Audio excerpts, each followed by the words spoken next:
बिस्मिल्लाहिर्रहमानिर्रहीम अस्सलाम वालेकुम। मैं हूं करामत मुगल और मेरे साथ हैं बिशारत राजा साहब, जर्नलिस्ट हैं, सुप्रीम कोर्ट कवर करते हैं। बिशारत राजा साहब, कल आपने खबर दी थी कि पीटीआई दरवाज़ा नॉक करने जा रही है और काजी फायद ईसा साहब दरवाज़ा खोलते हैं कि नहीं, ये उन पर है।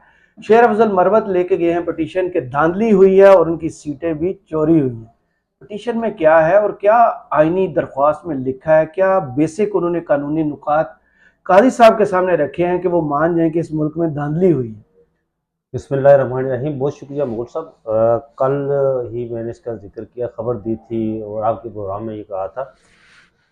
असल में जो शेर अफजल मरवत साहब ने सिर्फ धांधली के हवाले से जो है ना वो पटिशन दायर नहीं की है। इसके साथ साथ उन्होंने उसी पटिशन में चीफ इलेक्शन कमिश्नर की तैनाती, उसके साथ जितने भी मेम्बरान हैं उनकी तैनाती को भी चैलेंज किया है।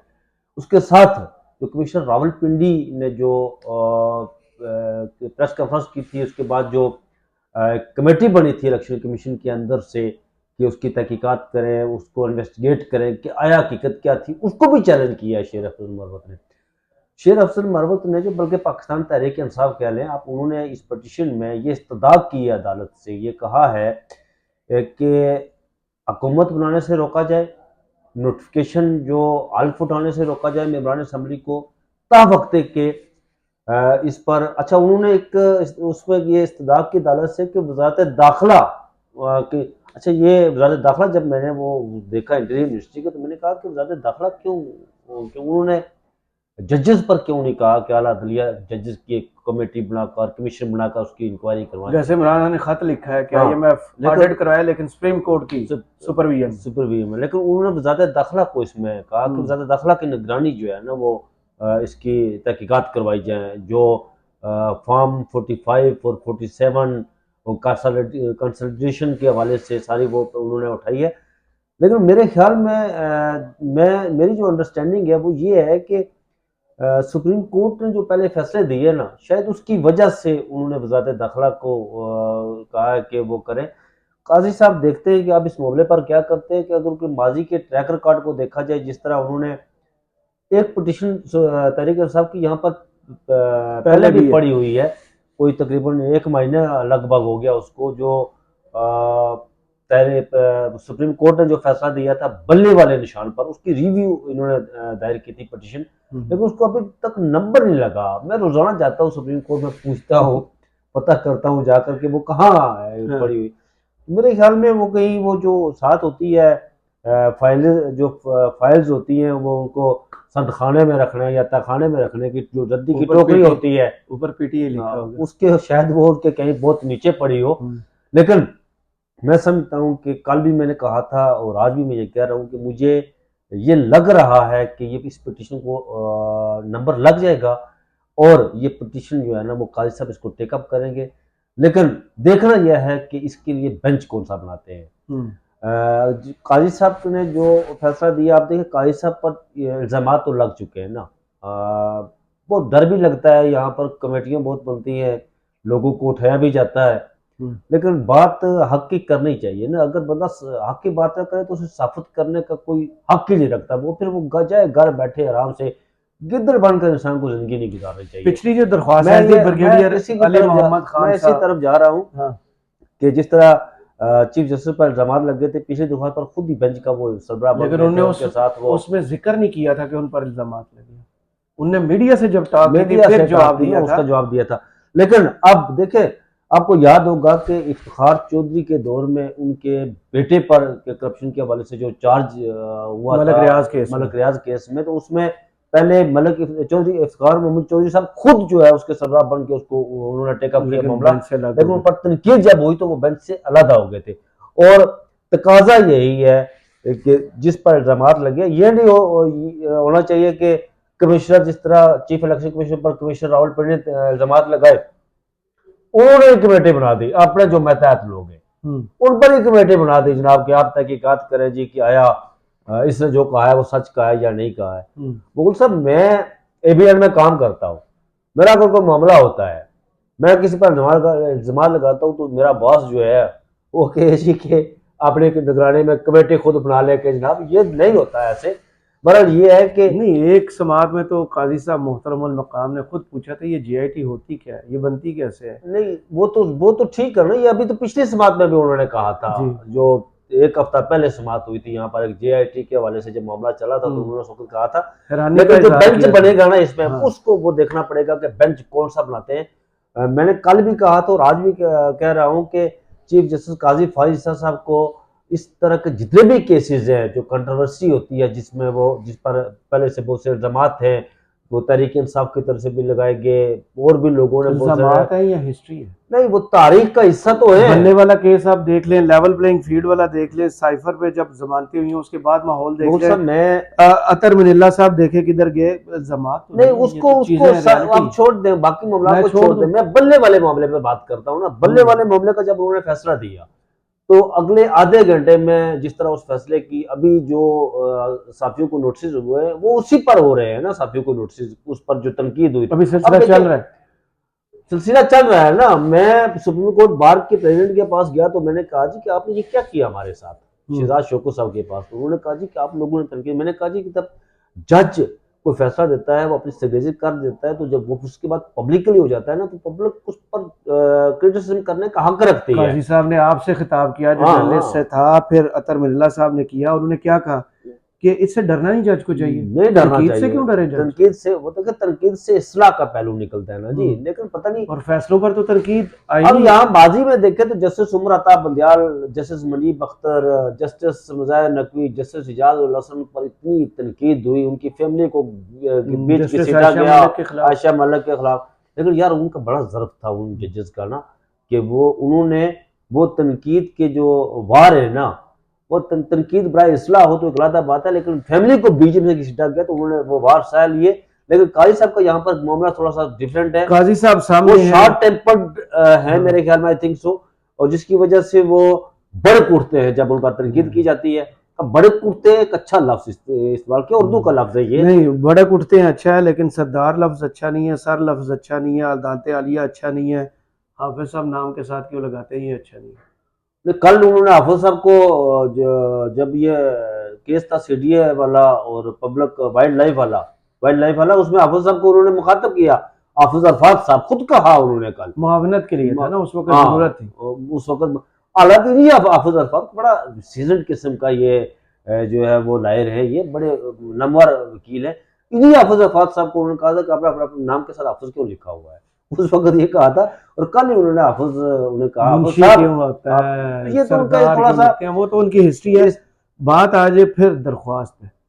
दरख्वास्त में क्या सबूत उन्होंने साथ सुप्रीम कोर्ट में जमा कराया कि काजी साहब मान जाए और रजिस्ट्रार भी मान जाए, अब बगैर देखें एतराज जो लगाए इस उन्होंने, दरख्वास्त को नंबर लग जाए। अब देखें उन्होंने दरख्वास्त तो सिंपल उसमें की है, वो 10-12 सफ़ात की एप्लीकेशन है जो सब उन्होंने दायर की है। लेकिन इसके साथ जब वो मामला टेकअप होगा तो फिर वो जब अदालत मांगेगी आपके सबूत दें हमें, काजी साहब ज़रा सबूत मांगते हैं ना, वो कहते हैं कि सबूत दें हमें। जैसे इलेक्शन कमीशन ने हाँ 700 सफ़े लगा दिए थे। 700 सफ़े तो उन्होंने लगा दिए थे। फिर एतराज़ात लगे थे तो आधे घंटे 15 मिनट में उन्होंने एतराज़ात भी दूर कर दिए थे ना वो इलेक्शन कमीशन प्रिंट ने। आउट अच्छे नहीं थे। अपना फिर वो अच्छे निकलवाए होंगे ना। तो फिर वो मेरे ख्याल में आई थिंक सो वो फॉर्म 45 और 47 भी अदालत के सामने रखे। मैंने कल भी बात की थी कि काजी साहब को के लिए ये एक मौका है। बहुत सारे उन्होंने ऐसे फैसले किए हैं जिस पर आज एक और जो उन्होंने गुजरे हफ्ते फैसला दिया था, जिस पर आज पूरे मुल्क में जुम्मे की नमाजों में जो है ना बड़े तेज़ और तुंद खुतबे और शोला बयां मुकर्रर थे, खतीब खुतबा जो थे उन्होंने तकरीरें भी की हैं, बड़ी तनकीद। मैंने जहाँ जुम्मा पढ़ा है वहाँ पर बड़ी तनकीद की गई काजी अच्छा, साहब आपने पर। इसका मतलब जुम्मा पढ़ा। हाँ मैंने जुम्मा पढ़ा है जुम्मे के दिन जुम्मा ही अल्हम्दुलिल्लाह। पढ़ेंगे ना मेरे भाई। तो वहां पर बड़ी तनकीद की गई और नाम लेकर तनकीद की गई, और फिर वहां पर करारदाद भी पास करवाई की गई नामूस रिसालत के लिए हाथ खड़े कर। और मजे की बात, दिलचस्प बात यह है कि जिस मस्जिद में अपनी नमाज पढ़ी वो अस्किया के अंदर थी मस्जिद, वहां पर जो है ना उसकी हदूद के अंदर मस्जिद थी जिस जगह मैंने नमाज पढ़ी। और मैं सोच रहा था कि फिर आज वो पिटीशन भी दायर हुई है, पंजाब हुकूमत ने रिव्यू पिटीशन दायर की, उस सुप्रीम कोर्ट ने उसे नंबर भी लगा दिया, अगले पीर को उसके समात के लिए भी मुकर्रर कर दिया है। जिस तरह की बात में जहाँ मैं आपको लेके आता हूँ वहां से आप निकल के नहीं नहीं नहीं, मैं उसी तरफ जा रहा हूँ जहाँ पर वो बात आपने की है ना, कि इसके काजी साहब पर बहुत सारे जो है ना वो इल्जामात और ये चीज़ें सारी हुई हैं। अब मैं कल भी कह रहा था और आज भी कह रहा था कि काजी साहब के लिए ये मौका है कि उन्होंने जो भी फैसले किए इससे पहले वो हो गए चले। अब कहते हैं ना कि मुंह से जुबान से निकली हुई बात और कमान से निकला हुआ तीर वापस नहीं आता, वो हो गए। लेकिन ये है कि ये जो इंतखाबात हुए मुल्क भर में ना, इन्हें स्क्वेयर करने के लिए काजी साहब को जो है ना कम अज कम पीटीए के पास फॉर्म 45 के अलावा जो मेन गवाही थी वो कमिश्नर रावलपिंडी लियाकत अली चट्टा की थी। वो 3 सफ़ात का बयान जमा करा चुके इलेक्शन कमीशन में, माफ़ी मांग चुके, उनसे गलती हुई है, वो प्रेशर में थे रिटायरमेंट के। चीफ जस्टिस साहब को बुलाना चाहिए वैसे कमिश्नर साहब को ना, चीफ जस्टिस साहब को कमिश्नर साहब को बुलाना चाहिए इस पिटीशन में। उन्होंने उस कमेटी को भी पाकिस्तान तहरीक इंसाफ ने चैलेंज किया है जिस कमेटी ने कमिश्नर से तहकीकात की है। जैसे उन्होंने प्रेस कॉन्फ्रेंस की थी, उन्होंने आके प्रेस कॉन्फ्रेंस में उन इल्जामात को नहीं जुटलाया, वो गायब है। उनका 3 सफ़ात का बयान सिर्फ सामने आया। जैसे बयान जुटलाया गया था, दिया गया था, वैसे ही आके प्रेस कॉन्फ्रेंस कर देते। मुगल साहब, होता ये है कि जिस तरह ये अभी फैसला आया था एक यहाँ पर, तो इन्हें मजहब के हवाले से वो फैसला नहीं, मैं वो बात कर रहा हूँ ना। फिर उसके बाद वजात देने का सिलसिला जारी हुआ। फिर ये भी कहा गया, कल आपको जो वजात आई थी सुप्रीम कोर्ट की तरफ से जो आया था अलग, उसमें यह भी कहा गया था कि आप रिव्यू पिटीशन दायर कर सकते हैं। कल ये कहा गया था ना, और आज पंजाब हुकूमत ने रिव्यू पिटीशन दायर कर दी। ठीक है, फैसलों में सुकून मौजूद होता है, ये नहीं कि वो फैसला कर दिया जनाब तो वो पक्का ही हो गया फैसला, ऐसा नहीं। अगर वो आपने फैसला पढ़ा हो जो तो इन्हें मजहब का फैसला था, वो उसकी कुछ चीजें ऐसी है जो डिस्कस नहीं करनी चाहिए यहाँ पर हमें, लेकिन वो उसमें सुकून था। हमारा आइन और कानून जो कहता है ना, सुकून नहीं है ना, धांधली हुई है इस मुल्क में, धांधली हुई है। मैं यही कह रहा हूँ ना, डाइस पर गए थे मैं मुगल साहब, मैं यही कह रहा हूँ, इसी तरह मैं आ रहा हूँ कि जो काजी साहब ने बल्ले का फैसला दिया ना, उसमें सुकून मौजूद है। अब देखिए उन फैसलों को दुरुस्त करने के लिए जो बातें बैरिस्टर अली जफर साहब ने इस केस को, इस पिटीशन को उन्होंने जो दायर आज हुई है ना सर, मुगल साहब इस पिटीशन को उन्हें टेकअप करना चाहिए। लेकिन इस पर लार्जर बेंच बनाना चाहिए। अगर लार्जर बेंच ना भी बनाए ना, पहले तो फुल कोर्ट बना दे जी, जिसमें खुद बैठ जाए सारे सुप्रीम कोर्ट के ऑनरेबल जजेस बैठ जाए। उसके बाद अगर वो नहीं बनाते ना, तो फिर लार्जर बेंच बना दे और खुद को इस केस से अलग कर ले। फिर लार्जर बेंच जाने, वो जाने। लेवल प्लेइंग फील्ड का जब केस सुना गया था, तारिक मसूद साहब थे ना, बेंच को हेड कर रहे थे, अतर मिल्ला साहब थे, ये छुट्टी पर थे। हाँ, मुस्लिम सरमा की ततीलात जी, ये छुट्टी पर थे। उसके रिमार्क्स आपको याद होंगे, ये फैसला भी याद होगा। ठीक है जी, ऐसा अब काजी साहब मौजूद है, पीटीआई है, जो हिस्ट्री है वो काजी साहब इंसाफ देना पसंद नहीं करते। वो कहते हैं मुझे सबूत नजर नहीं आते।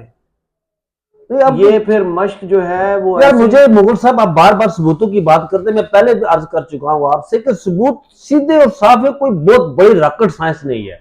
फॉर्म 45 मंगवाए और फॉर्म 47 मंगवाए, ये उनका इस्तेहकाक है ना, मतलब ये सबूत सीधा है ना जी, इसके अलावा तो कोई और चीज नहीं है ना। शौकत बसरा साहब फॉर्म 45 हुए थे, फॉर्म 45 पीपल्स पार्टी वालों के पास भी है, जमात इस्लामी वालों के पास भी है, नून लीग वालों के पास भी है, पीटीआई वालों के पास भी है, वो सबके पास है। वो मंगवाए, टैली करे, बस सीधी बात है। वो इतनी कोई रॉकेट साइंस तो नहीं है ना कि आप जाएं जी बहुत इसमें गहराई में जाएं, ये करें वो करें। कहता हूं काजी साहब की कोर्ट अटेंड करते हैं, जो पीटीए के केसेस होते हैं उनमें काजी साहब का लहजा और तरीकाकार बिल्कुल डिफरेंट होता है। अब तो दुरुस्त करना पड़ेगा ना मुगल साहब। होता है लहजा उनका और होता है, रिमार्क्स उनके और होते हैं, गुस्सा होता है उनके अंदर, सारी चीजें होती है। जो भी पीटीआई का केस जाता है, कहा था ना कि मेरे सामने ये मामला भी है ही नहीं। लेकिन ये अब देखिए लेवल प्लेइंग फील्ड का या बल्ले का जो फैसला दिया था उसका क्या हुआ फिर? वो जो हामिद खान साहब ने कहा, जो अली जफर साहब ने कहा, सीधी एक सादा सी बात है सर। मैं कोई भूल भलियों में नहीं जाता ना, कोई वो स्कील किस्म की उर्दू से मैं बात करता हूँ। सीधा मुझे बता दे, बल्ले का निशान आपने छीना, आपने मोबाइल, बैटरी, लोटा, जूता, करेला, बैंगन, कीमा, ये सब दिया, क्या हुआ? असल हुआ आपको मखसूस नशिस्तें अभी तक नहीं ना दे, मखसूस नशिस्तें नहीं मिली। और उसके बाद अब इलेक्शन, आपकी इंटेंशन ये थी कि इस पार्टी को हमने खत्म करना है, क्योंकि इन्होंने रेफरेंस भेजा था। ठीक है, लेकिन फिर भी लोगों ने वो ढूंढ कर जो है निशान ढूंढ कर इनके लगा के वो बाबे जो थे उन्होंने घरों से पूछ करके वो ढूंढ ढूंढ कर उन्होंने 100 सीटें दे दी, तो क्या हासिल हुआ? कुछ भी।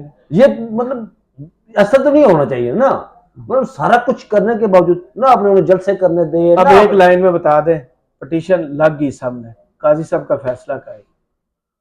मुगल साहब, मैं समझता हूँ, मेरी अंडरस्टैंडिंग ये है कि पिटीशन लग गई सामने, तो इस पर काजी साहब जो है ना वो अमन पर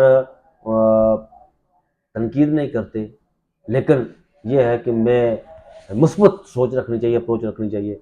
काजी साहब इसको स्क्वेयर करेंगे इस फैसले को, क्योंकि जो डैमेज कंट्रोल हुआ है ना उसको वो कहीं ना कहीं से कोशिश करेंगे। काजी साहब के पास अब इस अगर दरख्वास्त मुकाबले समाअत करार देते हैं तो मेरे ख्याल में सिर्फ दो ऑप्शन है।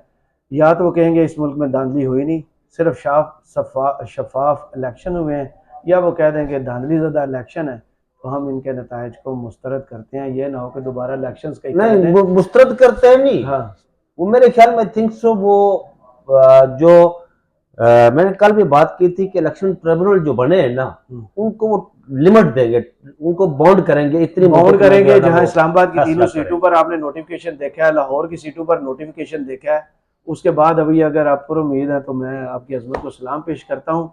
कमेंट्स बॉक्स में ज़रूर बताइए वीडियो आपको कैसी लगी। इजाज़त दीजिए, अल्लाह हाफिज़।